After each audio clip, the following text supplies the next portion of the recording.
Hola chicos, buenas tardes. Hoy vamos a estar hablando sobre los trastornos de ansiedad. Así que vamos a comenzar a explicar. Bueno, primero, quiero aclarar que la ansiedad general, todos la llegamos a percibir.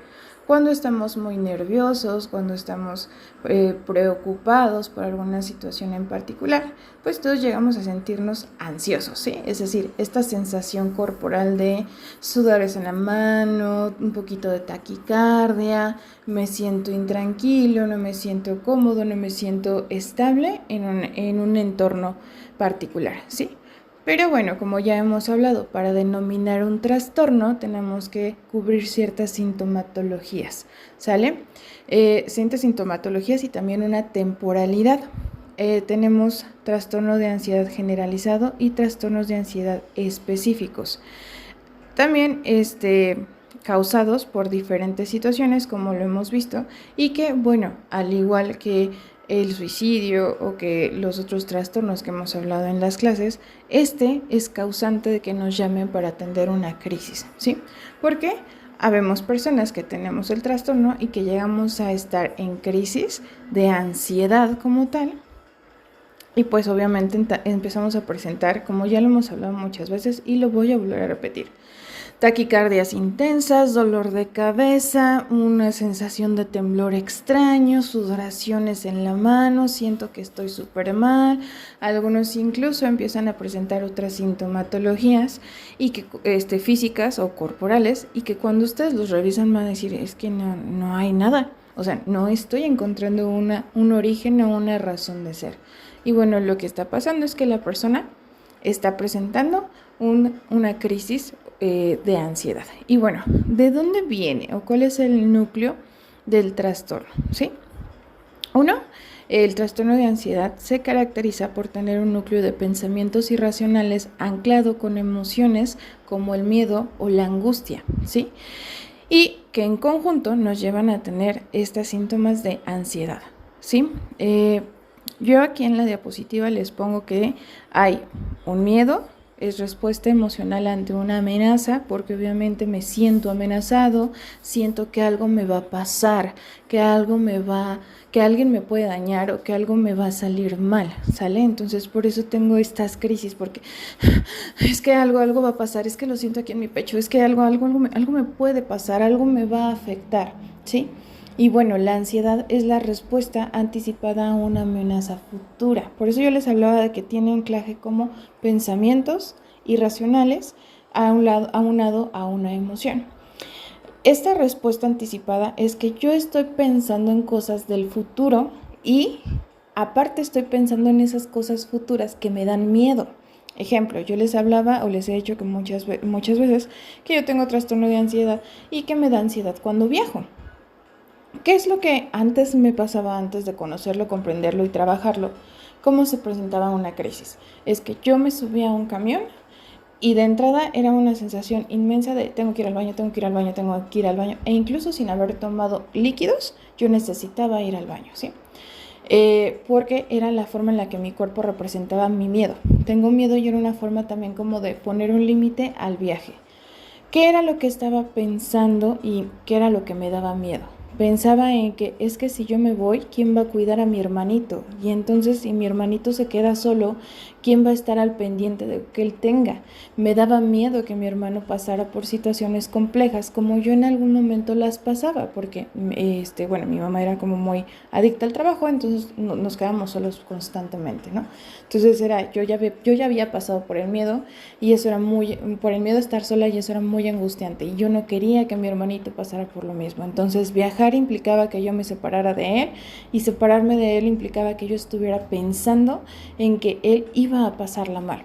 Claro, cuando llegaba, afortunadamente creo que nunca le pasó así, o al menos no me ha contado algo, pero eran cosas que yo estaba pensando, ¿sí? Últimamente, o digamos hace unos 8 años, 7 menos, más o menos, lo que me pasaba es que si yo llegaba a escuchar en las noticias, había una noticia en particular que en los camiones de transporte Querétaro, Toluca, o que pasaban por la carretera Toluca, México, pues habían unos asaltantes que se subían y violaban a las mujeres y siempre agarraban a las personas o a las mujeres que estaban en las primeras filas. Claro que cuando a mí me toca irme a vivir a la sierra, pues yo tenía que viajar, ¿no? 2 veces a la semana era de cajón, de ida y de regreso. Entonces, ¿ustedes creen que yo me sentaba en los asientos de enfrente? Para nada, yo no me sentaba en los asientos de enfrente porque obviamente venía mi pensamiento irracional, más mi miedo irracional a que, ¿y qué tal si me pasa? Con el tiempo, lo que fui trabajando es ubícate en donde estás, tiempo, espacio, la realidad de tu entorno, la realidad de lo que tú estás viviendo. Eso pasó hace muchos años, ya ni siquiera está pasando en este espacio-tiempo que yo estoy viviendo, y eso nos ayuda a regularnos, ¿sí? Es decir, una forma de regular a una persona con ansiedad es ubicarla en espacio-tiempo y cuestionar a sus miedos y a sus pensamientos irracionales, ¿sí? Por eso yo les pongo aquí en el siguiente flechita alteraciones conductuales y ideaciones cognitivas irracionales. ¿Por qué? Porque mientras yo esté en mi crisis voy a actuar en función de lo que yo esté pensando. Es que, ¿qué tal si yo en la fiesta entro y me caigo y entonces todos se van a burlar de mí y qué angustia, qué miedo? No, yo no quiero ser la burla de las demás personas, no, mejor. Y hago toda una fiesta en mi cabeza. Resulta que son 3 horas, 4 horas que solo lo he pasado en mi cuarto, incluso ya se pasó la hora de la fiesta, ya ni siquiera fui a la fiesta, pero yo tengo esta frustración, esta angustia, ¿sí? Y bueno, a eso voy con el explicar genéricamente y características de cómo se vive el trastorno de ansiedad. Ahora vamos a ver los tipos. Tenemos 3 tipos. Nuestro DSM-5 en sus actualizaciones está hablando de estas 3 características de trastornos de ansiedad. Uno, que es por separación. Yo les pongo aquí en la diapositiva que es un miedo irracional a separarse de las figuras de apego. Es decir, a separarme de mi mamá, de mi papá, de mi familia, de mis amigos, de mi novio, ¿sí? Hay personas que, o de la pareja, hay personas que dicen, ¿sabes qué? Yo dejo todo, pero yo me voy con mi pareja, así tenga que ir a la Timbuktu y yo no haga nada, pero yo quiero estar con él porque me da mucho miedo a que las personas se vayan. Yo les puse aquí un personaje particular, a Sherlock Holmes. ¿Por qué?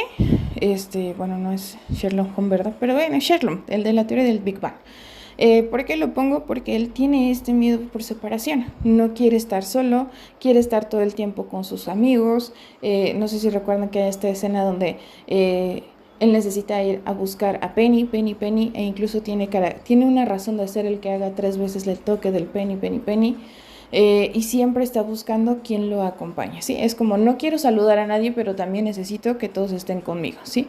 Necesito que me lleven al trabajo, necesito que no aprendo a conducir, porque al final eso justifica que tú me lleves, que estar con alguien, ¿sale? ¿Qué síntomas puede presentar físicamente una persona que experimenta este miedo a la separación? Incluso ahorita acabo de recordar, no sé si han visto estos niños en infantes, en la primaria o kinder, principalmente está en el kinder si no mal recuerdo. Bueno, a algunos de primaria también les pasa, pero es que mi mamá me va a dejar su primer día, ¿no? Este llanto irracional de mi mamá me va a dejar, estoy en un nuevo lugar, no va a regresar por mí. Bueno, esa es una pequeña crisis de ansiedad infantil por la separación que están presentando. Incluso las mamás pues también tienen este dolor de que estas sintomatologías físicas que pongo en la diapositiva, porque pues también les duele, también les pega el separarnos de las personas, de la personita que pues todo el tiempo hemos pasado, convivió con ella, y aunque digan, bueno, pero nada más son 3 horas o son 2 horas, pero ya se empieza a sentir, no, porque me da miedo, y qué tal si le pasa, y qué tal si se cae, las mamás sobreprotectoras, qué tal si se cae en la escuela, qué tal si le pegan, qué tal si le pasa, qué tal si le dicen, qué tal si le hacen, y entonces estoy allá afuera de la escuela esperando a ver cómo le va a mi muchachito o a mi muchachita, ¿sí? Entonces ahí también podemos ver un tipo de ansiedad por separación, ¿sí? Vamos a los síntomas físicos que presentan: cefaleas, dolor de estómago, náuseas y vómito, cuando sé que me voy a separar de esa persona que yo quiero. Yo les platicaba hace un momento, en mi caso particular, también tenía en ese momento ese miedo de separarme de mi hermano, porque qué tal si le iba a pasar. Y yo tenía náuseas, no vómito, pero como les decía, también hay particularidades en las sintomatologías. Y bueno, eso ya lo hablamos ya ya en terapia psicológica, pero también ustedes pueden como indagar para ir descartando síntomas, ¿no?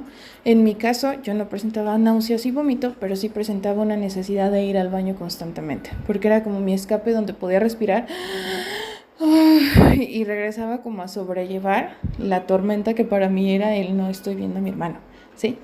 ¿Quién lo está cuidando? ¿Quién lo está atendiendo? ¿Quién le va a dar de comer? ¿Quién? Porque yo le daba la mamila, le cambiaba el pañal y todo, ¿no? Entonces el hecho de yo separarme, claro que presentaba ansiedad por separación. Con el tiempo esta fue disminuyendo. Recuerden, todos los sintomatologías se pueden trabajar y podemos hacer que la persona se autorregule, claro, con terapia cognitiva conductual, ¿sale? Porque, como les explicaba, todo esto tiene que ver con la forma de reprocesar la información.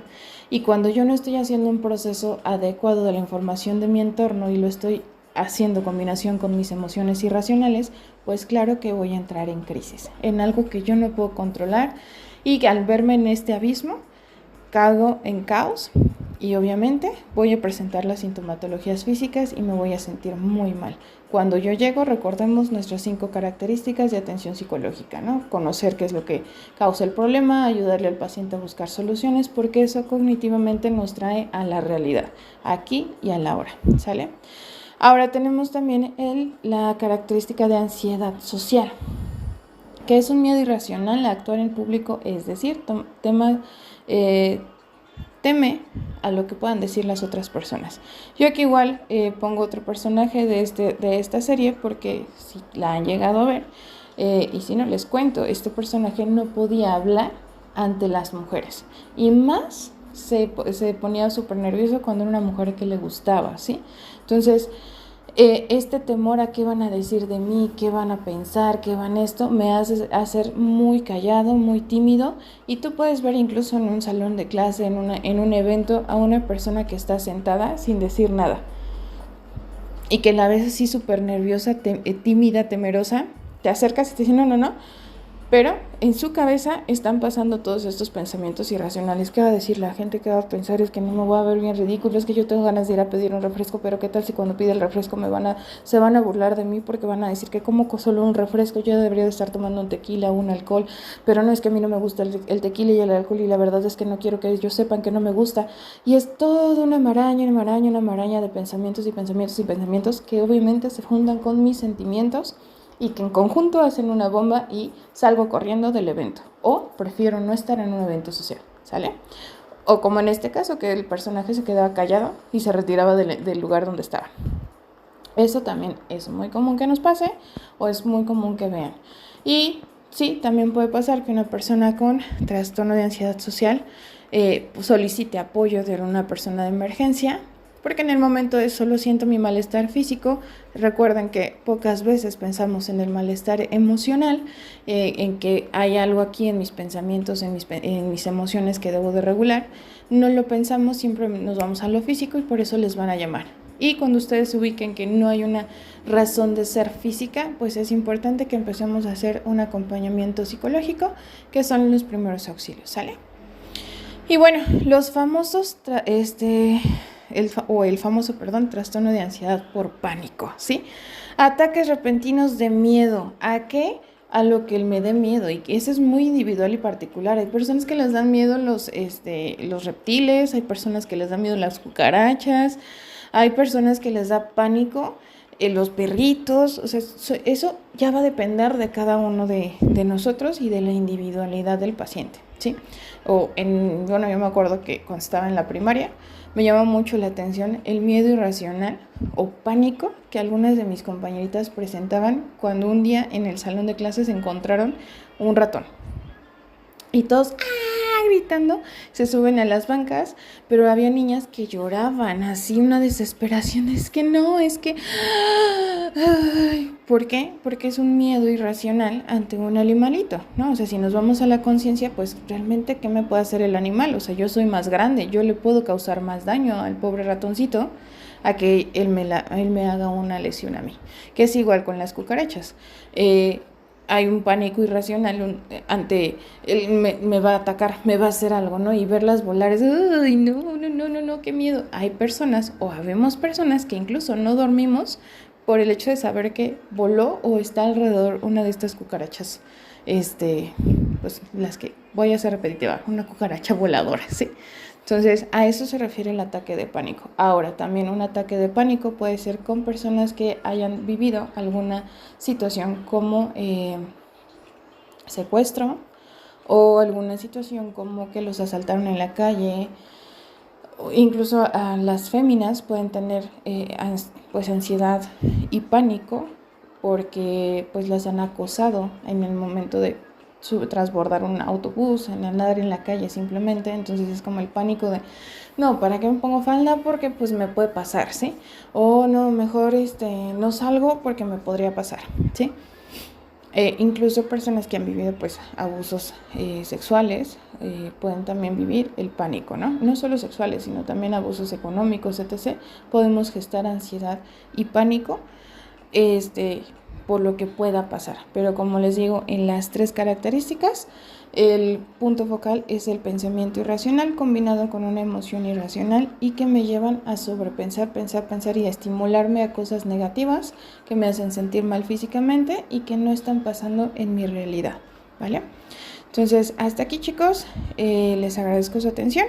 Cualquier cosa, estoy atendiéndolos vía WhatsApp. Sé que me tardo y les agradezco que me tengan paciencia, pero ahí voy a estar, ¿sale? Muchas gracias por todo, les deseo una linda tarde, saludos.